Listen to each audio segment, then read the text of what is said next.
This is Pet Life Radio. Let's talk pets.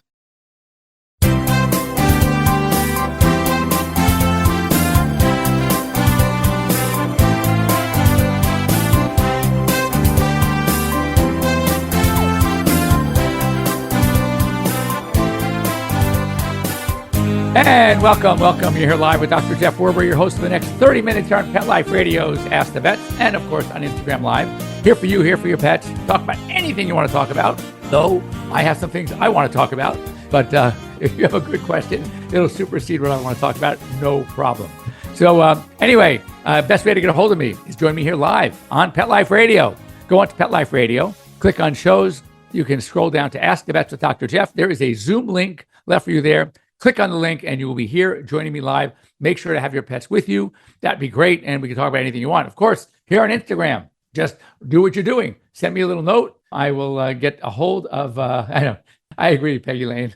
It's crazy. So just anything you want to talk about. The only thing I can't do for an Instagram is if I let people in, sometimes they want to join. It takes up half the screen on the bottom. And then I lose all the people that are waving and have questions. So anyone who wants to get a hold of me, it can do it anytime. Just reach me here, send me a message on Instagram, or you can get me at Dr. Jeff at drjeff.com, Jeff at airvet.com, Dr. Jeff at petliferadio.com. A number of ways to get a hold of me. I will get your emails and ask you one thing. I will tell you, if you have my cell and you call me, which is totally fine, don't leave a voice message. That'll take me a month to get back to you. Leave me a text, and if I don't answer, and I will get back to you. Anyway, so if there are any questions coming up, I will say. And in the meantime, I will start with some of the things I wanted to talk about. First of all, I didn't get a chance to talk about this one last time, and I thought it was very, very interesting.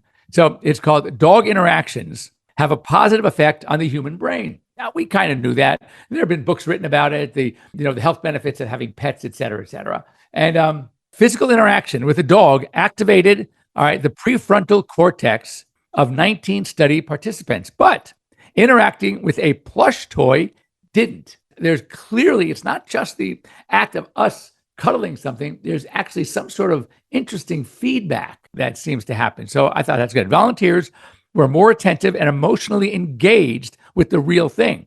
Also, close interaction with the dog raised brain activity more than the neutral interaction. The effects lasted even after the interaction, and some brain activity rose progressively higher with subsequent interactions. So bottom line is engage and play with your dogs often, and cats too. That's really cool. And we know it. They say your endorphins raise. You just feel better when you have that interaction with a pet. And I know for me, there's no doubt.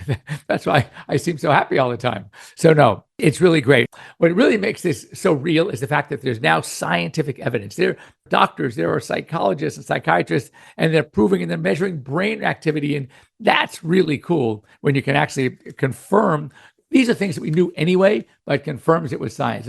Hold on, I had a question here from Deb. Levi's condition, wobbly legs. He's doing well, slowly getting worse. Yes, what happens is as dogs get older, that weakness, and this is the hardest thing, the weaker they get, the less they can do. The less they do, the weaker they're going to get. Muscle tone is critical. Now, there's also obviously neurologic input, have things to do with it. There may be some compression on the spinal cord as the nerves are coming out of the spinal canal. But if you can get them out there and get more exercise, and this is why it's so much worse for older dogs that are also overweight. And that also goes hand in hand because the less they do, the more they're going to gain. So the key there is to start getting dogs on a diet prior to all of this. So as they age, it'll be easier for them to move around. And then you can kind of encourage exercise. But the key really is keep them moving. And any of us that are still very active, as we get older, we know that we look at colleagues and friends that have not stayed currently active, and you can just see the difference. So the worst thing people ask me, what's my secret? My secret is I never stopped. And that's the thing. You don't want to stop. Very similarly with our pets, we want to keep them going all the time. Next story I wanted to talk about. Here's a good one. And this is going to kind of come hand in hand in some ways with what we're going to talk about at the end of the show about Halloween coming up. And I don't want to wait until next Sunday, the day before. So, because that doesn't give me enough time to prepare. So we're going to go through some of the things today. But here are some of the things. So this came, it says, what food should not be shared with our pets. So of anything with or the artificial sweetener xylitol, very dangerous. And here's, we talked about this several weeks ago. Now you might see ingredients, and the ingredient is going to read bark sugar. You'd think, well, bark comes from a tree, natural. Yeah, that's probably a good sweetener. No, bark sugar is xylitol. So maybe that's where it's derived from. Who knows? All I know, it's potentially very, very dangerous for our pets. So therefore, if you see that ingredient on a label that says sweetened with bark sugar, don't be fooled. It's not as natural as one might think. It is potentially very dangerous. All right, next up, chocolate, of course, grapes and raisins, we know. Fatty foods like macadamia nuts. All right, there's some, they're poisoning there. Walnuts are dangerous. Avocados, potentially dangerous. And that's why when the food Avoderm came out, first of all, dogs love fatty foods. They really do. It's got a great taste for them. It's a lot of calories, per volume. So it's one of those things where we, on the other hand, say, well, okay, yeah, a little is okay, but don't overdo it. And Avoderm obviously was a very successful food for a long time and still out there. And obviously dogs aren't dying from Avoderm. So they know, obviously it's developed by nutritionists and they know what's a safe dose to get, et cetera. But don't let them get a hold of avocados. Plus, they don't always stop at the avocado. They'll try to get the pit. And if there's any one way to get something lodged in an intestine, an avocado pit is about that perfect size. So you got to be careful with there as well. Raw onions and garlic, potentially problem. And then raw dough, of course, bones, animal bones, especially if they're sharp or too hard, either not good for the teeth or not good for the intestine. Alcohol, and this I know also because I believe I told the story about my Labrador in college who did like beer, sadly, and he did drink a little too much at one point. And if you want to see a staggering dog, have a dog get drunk on alcohol. And also food or drinks with caffeine. Too much caffeine it speeds them up. It's an upper, not good for them. So things that are really good for them: good fresh cooked lean meats, chicken, turkey, lean beef is fine in not in excess, in moderation. Fruits and vegetables. Understand with certain veggies, they may not be able to digest because dogs don't have cellulase. So it might come out kind of as it went in, but it's not dangerous. It's a good source of fiber anyway. Make sure it's without the bones. As I said, some of the beef bones are too hard. And a vet dentist, we had Dr. Bellows on with us a couple of months back. He's the first to tell you it's probably not that good. The knuckle bones, they often get stuck on their teeth around their whole lower jaw, the mandible. Not good. And then, of course, chicken bones and turkey bones are too soft and they can break them down. So next up, there was a study recently on dental care. And how many of you, by show of hands, and be honest, are not brushing their dog's teeth as often as they should? My hands up.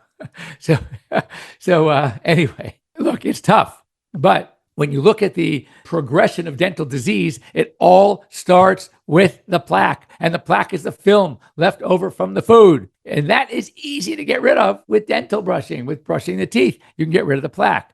But without plaque, the bacteria in the mouth and the saliva have nothing to work on to turn it into tartar or calculus. And that's the stuff that starts pushing pressure on the gums. That's the bad stuff. So anyway, it's not impossible. Does periodontal disease with old dogs affect their jawbone? Absolutely. Which is why, and this, I'll throw this at you, it's happened. If it's never happened to a veterinarian or a veterinary technician that does dental cleanings, then they're not doing enough dental cleanings. And this is what I mean. What happens as the disease? This is why exactly we don't recommend anymore these non-anesthetic dental procedures. Because if you don't get down deep below the gums, deep into those sulci, into those pockets, you cannot get all that debris out. What that happens is the bacteria, the debris, the buildup starts eating away at the attachment of the tooth to the bone in the socket. Then what happens is it keeps eating away and it softens and eats away the bone. All you have to do is have your veterinarian take a dental x-ray and you will see the destruction. In fact, what led us, Dr. Bellows' study about these non-anesthesia dental procedures, which make the teeth look good on the outside, but they're not doing you any favors on the inside. And that means they're not doing your pet any favors on the inside. And that's deep to the gum line. So is that the bone destruction was dramatic in the group of dogs that didn't have anesthetic dentals. So yes, the problem is, and so what I'm getting at is the following: how many times has a good dentist, a good veterinarian, right? A great, excellent dental technician who's allowed to do dentals in many states, right? That they are doing an extraction of a loose tooth, and all of a sudden the jaw cracks. And that's what happens. It literally will break. So that's why is there's so much bone destruction. It softens the jawbone and they can break. And that's why when we're dealing, especially with the little small breeds, those little, Maltese and the Yorkies and the little teeny mini poodles, et cetera, we have to be very, very careful. The Pomeranians, when we're doing the dentals on these older dogs that have a lot of plaque and a lot of loose teeth, that we have to be very careful because that bone, it gets so thin, it can break easily. So anyway, yes, the answer is absolutely causes bone destruction. And the way to prevent that is by more thorough home care and more frequent professional dental cleanings by your veterinarian. So let's go on to the next one as I'm waving. Dogs suddenly become allergic to chicken. Yes, allergies in dogs are very similar to allergies in people. They go both ways. Sometimes, like in my case, as a little kid, I had allergies. I had a lot of allergies, a lot of foods, tomatoes, eggplant. But my real allergies, believe it or not, dogs, cats, horses, sheep, goats, and cows, and hay. So when I was in vet school, I was a wreck because I not only was allergic to the animals, I was allergic to hay all the large animals were bedded on. So, it is, that's a really good question, Stephanie. We'll be through why in a minute. Anyway, the bottom line is that I outgrew them. I went to allergy shots, etc.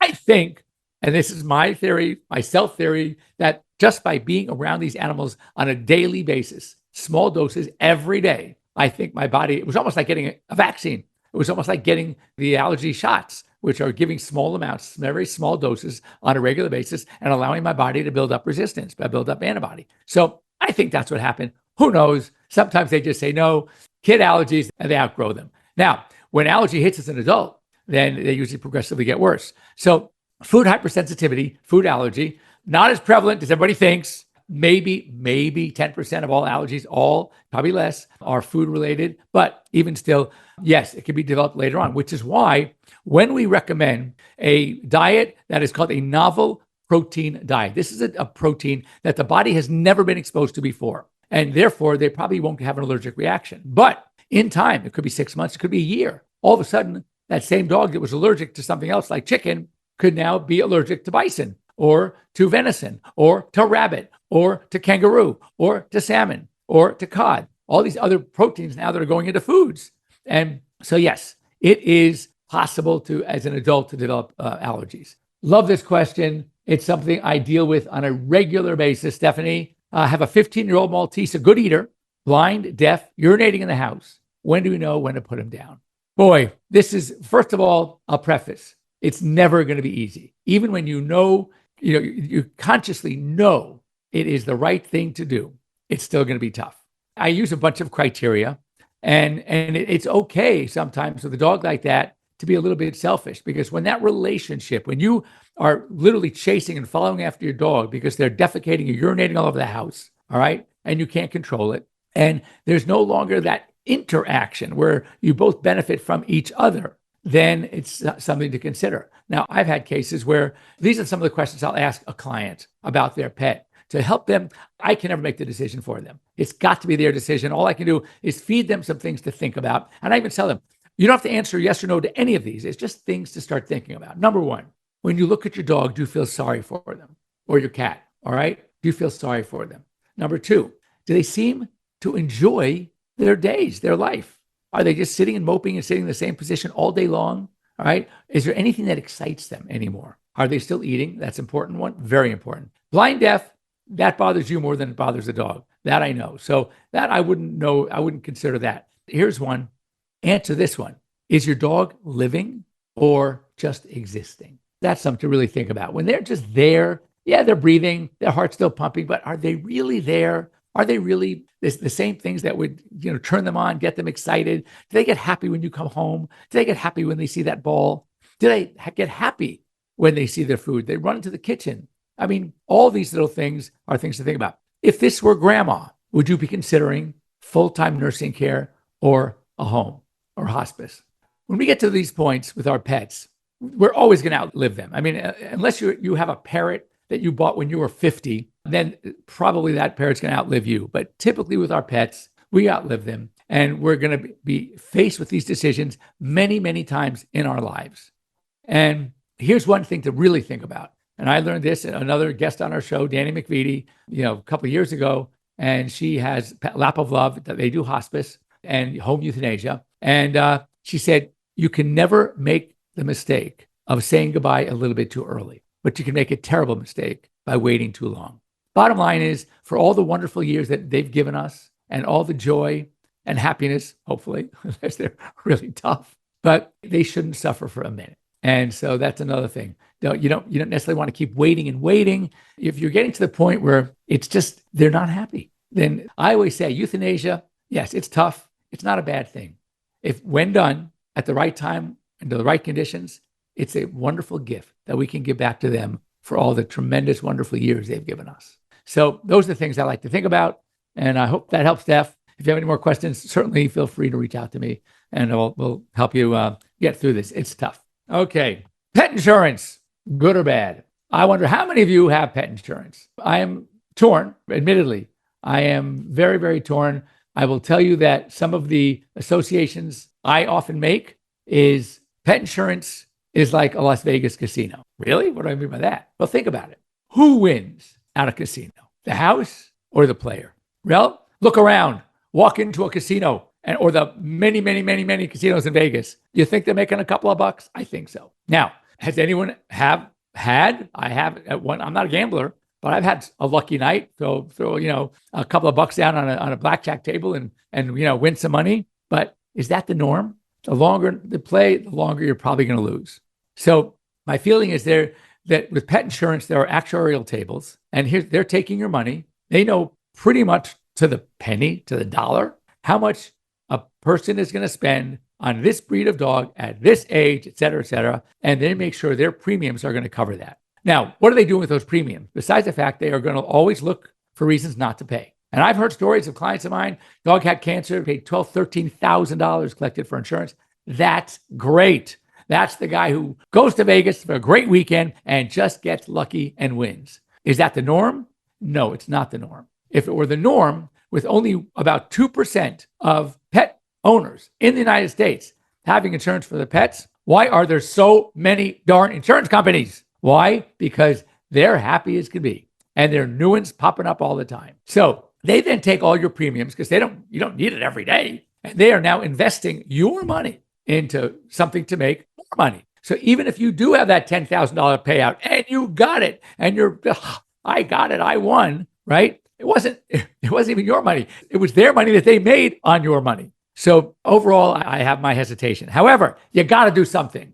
So the one thing I heard about that I kind of like the idea, if you were destined to be that big winner, pet insurance is the answer, 100%. Now, but how do you know that? So I recommend is setting up a side account and an interest-bearing savings account in Bowser's name, okay? And that same premium, whatever it is, $50, $70, depending on the age of the dog, the breed, where you live, premiums are based on a lot of different things. You put that same money into your account or to Bowser's account and just let it grow. If you want to invest it, right, you got a good investment, throw some of Bowser's money in there as well. So that way, the Bowser's money. So let's say an easy number, it's $1,000 a year, okay? Maybe you're doing, $80 a month.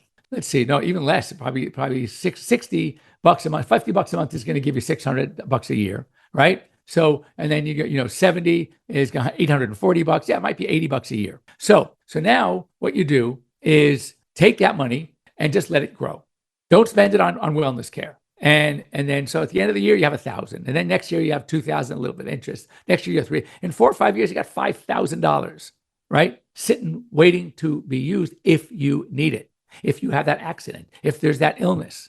And then the bottom line here is if you don't use it, it's like a health savings account, an HSA. It's your money. If you don't use it, you get it back. The insurance companies are banking that they are going to take more in and then make more than they're going to pay out. And that's why it's very popular. Now, in some countries, it works great. In Sweden, 60% of pet parents are insured. In some practices that really push it, I read just the other day, a practice here in the US, 50% of their clients have pet insurance. That's great. What we really need to do because I hear stories, by the way, both ways. I hear stories from clients that feel when they really needed it, there was some clause or some disease or a condition that the dog had 6 years earlier that negated, especially if it's like a heart problem. Let me tell you something else, and this is really what bothers me. And trust me, by the way, I've yelled at a lot of insurance companies. I get a bat for my clients. So the dog's normal cardiac rhythm is called sinus arrhythmia.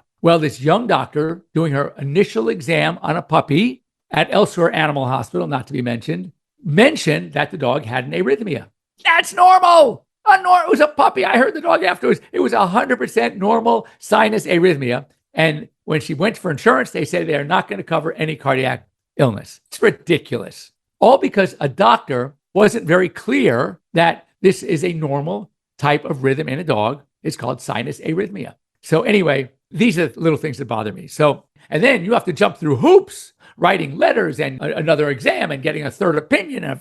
It's absolutely crazy. So as you can tell, I think that here's my tagline. You're going to need it the most when you don't have it. So do I think you should be doing something, either your own HSA account or insurance? Yes. I think to be ill-prepared and do nothing is only going to be detrimental. So, it's kind of up to you how you want to do it. All right. Okay. And anyone to talk about this, bring it on. I'll give you stories both ways. There's good and bad to everything. And I'll let you know. We're at that time in our show, past the halfway mark. So I'm going to break. I'm going to send it back to Mark for messages from our sponsors. And I will stay here on Instagram. I will mute myself in the show and be back in a few minutes. Do not go away. For those fortunate to have experienced the deep bond and unconditional love of a companion animal, the death that follows can be one of the most difficult and misunderstood losses to go through. Many times, this devastating loss goes unrecognized and trivialized by family and friends, leaving grieving pet parents struggling to find healthy ways to cope with the loss. In And I Love You Still, a thoughtful guide and remembrance journal for healing the loss of a pet, Dr. Julianne Corbin calls attention to the difficulties unique to the loss of a beloved pet and provides an interactive and compassionate guide to help you process your loss and work towards coming to a place of peace and healing. For those interested in journal therapy and looking for a professionally written and compassionate resource to help understand and reconcile the grief associated with the loss of your pet, this book is for you. And I Love You Still, a thoughtful guide and remembrance journal by Julianne Corbin, is now available for purchase on Amazon and other major book retailers. Let's talk pets. Let's talk pets On Pet Life Radio. Pet Life Radio. PetLifeRadio.com.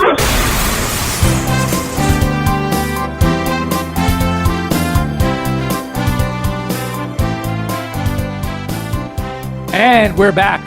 Welcome back to Here Live with Dr. Jeff Werber here at Pet Life Radio's Ask the Vets and Instagram Live. All right, next up, this is good too. How many people think it's okay, I for one, that it's okay to get your cat a little bit of milk? All the commercials, all the cartoons even, they always get a little milk in their little milk saucer, right? And cats love it, no doubt. They love it. So guess what? May not be so good. Just like dogs, just like people, when puppies sort of are weaned, they become somewhat lactose intolerant. Well, it happens to cats as well. So it says that if they lose their tolerance, they become intolerant. Okay. So then they can get the same things. They can get diarrhea. They can get vomiting if they drink the milk. So it's a problem. So the experts say that if you feed a cat a healthy diet, high in protein, which cats need, they need certain amino acids that dogs don't need. So you always check with the veterinarian. In cow's milk, the fat, besides being lactose intolerant, can even cause other things. And this was a statistic that I thought was so interesting. Check this out. All right. The fat in a saucer of cow's milk is the cat equivalent, check this out, the cat equivalent of a human eating a 12-inch pizza. So a 12-inch pizza, okay, is the same amount of fat that a cat would get in licking a saucer of cow's milk once they are an adult and weaned. So I think that's a good picture. Think about that for a second. And you may want to not let your cats drink milk if they are. Speak of cats, this happened in New Jersey. So if you're in New Jersey, you should be worried about this one. 2 people in New Jersey scratched by feral cats that were rabies positive. And so that's a danger. So let's talk about Halloween. It's around the corner. Some do's and don'ts. Well, we talked about the foods. You already know the candies, the chocolate, the nuts, the raisins. You got to avoid it. Keep the candy for you. The pet's not such a good idea.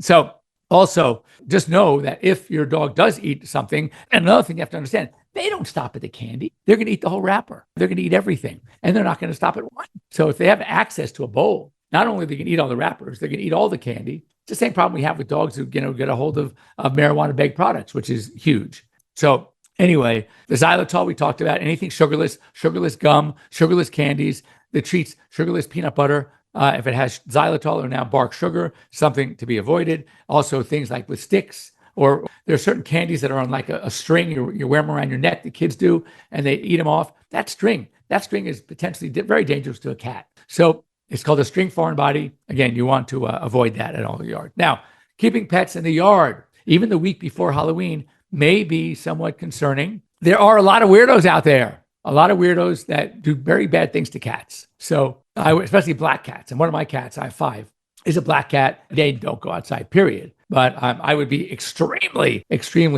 careful with that. You want to keep them away from the doors. Think about it. You have a doorbell or a knock on the door that's going on every several minutes, especially if you're in a highly congested kid area. And not only is the door going to be opening, but who's on the other end of that door? Is it really a kid? We've learned about dogs' ability to recognize facial recognition, to recognize our faces, even expressions. So when that door opens and there's some being smells like a kid, but doesn't look like a kid. So you can have dogs freak out and you never know whether they're going to bolt, whether they're going to bite. It could be from fear, anxiety, true aggression. So again, you want to be really careful to keep your dogs away from doors. And if you are not going to do that, make sure they're wearing their ID, make sure they're microchipped. These things are, again, extremely critical. You can also use some calming formulas, talk to your veterinarian, things that are natural, chamomile, passion flower, valerian root, etc. Or there's some medications that are appropriate that might be necessary if you have a dog that freaks out. Better yet, keep them to a different part of the house. If you take your dogs out for trick-or-treating, many do, again, understand that a group of something's coming at them that don't look like the regular kids that I see, that might be disturbing for a dog. And if you are going to dress your dogs into costumes, I know everybody's laughing out there. What are you talking about? Well, let me tell you something. Last year, Americans spent over $3 million on pet costumes. So yes, people dress up their pets, but again, don't get anything that is going to impede their motion. It's not going to occlude their vision. They have to have clear vision. You don't want anything around their faces, ideally, and make sure that they can move freely. Now, you might want to, that's why I want to do this today and not next Sunday. If you are thinking about getting a pet costume for your dog, I'm sure that your dog is cute enough as it is, but if you really want to, because your kids want to dress up the pets, just make sure, test it first. Make sure they're okay. Make sure they're comfortable. Sometimes just put a little bandana on. Don't go overboard with too much because, again, we don't want anything that is going to bother them and add to their anxiety, which is probably already there because they're probably already anxious. So be careful. Again, cats, keep them inside. Pumpkins, things like that, Halloween, just be careful that they don't eat too much of anything. Pumpkin itself is fine in small amounts. We often recommend taking pumpkin for dogs that have a little bit of a colitis, but what you don't want to do is give too much. It can give diarrhea, and if the pumpkin, the shell might be just too hard for them. It might get lodged in the GI tract.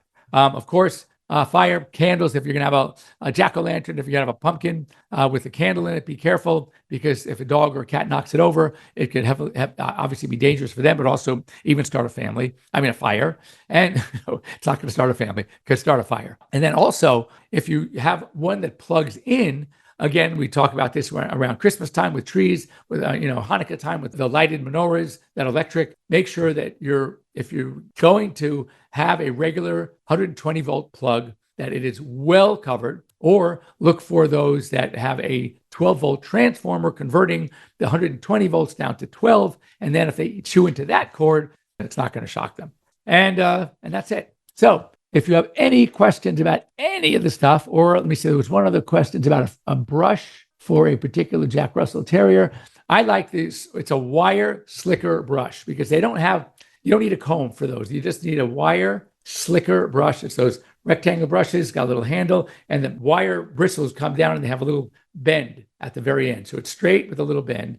Those are really great. And I find the dogs really enjoy. It's almost like they're getting scratched. You get your back scratched. You go, oh, you got the spot. You got the spot. That's how they feel. They seem to like it. So that's what I look for. Any other questions? Yes, keep an eye, especially on black cats at Halloween. This is so true. There are a lot of weirdos out there. If they get chocolate, cat or dog, so if your cats depends how much chocolate they get. It's a bit overrated when it comes to the volume. Milk chocolate, it would take quite a bit. If like 2-3 Hershey bars for a small dog might be concerning. If your Labrador gets a hold of 3 or 4 Hershey's Kisses or a chocolate bar or a Nestle Crunch, I'm not too worried. However, if you have access to those and you're afraid your dogs might get them, my address is, you send them to Value Vet Wet. Just kidding. I love chocolate. I'm bad. All right. Anyway, that's all we have time for today. Any questions, please send them during the week. Have a very great week, and we'll see you next Sunday prior to Halloween. If there are any more Halloween questions or concerns or things you want to add or experiences that you've had that you want to share, then please join us next week. Same bat time, same bat channel, here on Instagram Live, here on Pet Life Radio, and we'll see you next week. Let's Talk Pets, every week on demand, only on PetLifeRadio.com.